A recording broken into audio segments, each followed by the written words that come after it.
Mathenge, 63 years old, stares blankly at a swollen, sweaty foot that is slowly rotting away.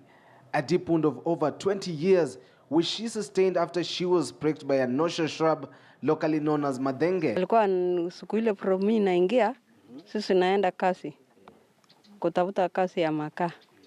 Alafu mimi nakanyaga bila kuona, akachoma mimi. The scorching sun in Marigat is not making things easier for the elderly woman. Her heavy foot sweats and tingles with the intensifying heat. The wound is chronic and unbearably painful.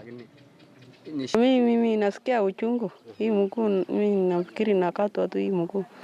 Inatoa jasho. Inatoa jasho tu. Usiku nakuwa chungu. Na kukaa natoa jasho tu. Alianza kudungwa na imiba.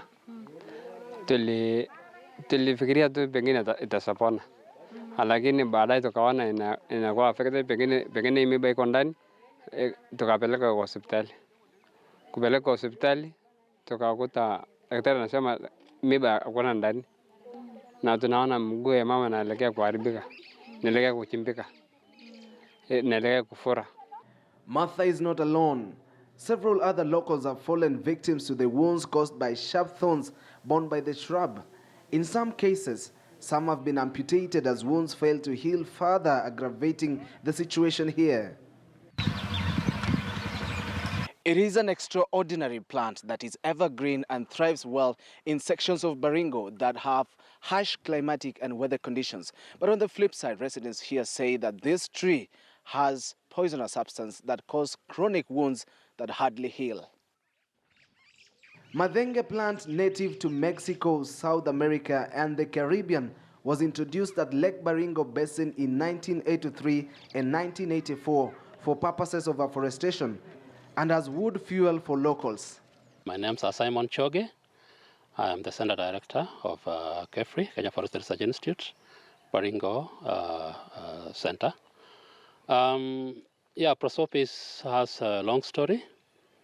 It's a plant which is originating from South America. It does very, very well in desert conditions, areas which are very, very dry. Homesteads are not spared as the plant spreads quickly and is hard to control. Initiatives to address the issue of prosopis began in 1999 because prosopis was not the problem in Kenya up to the El Nino phenomenon in 1997. So usually prosopis responds very much to moisture.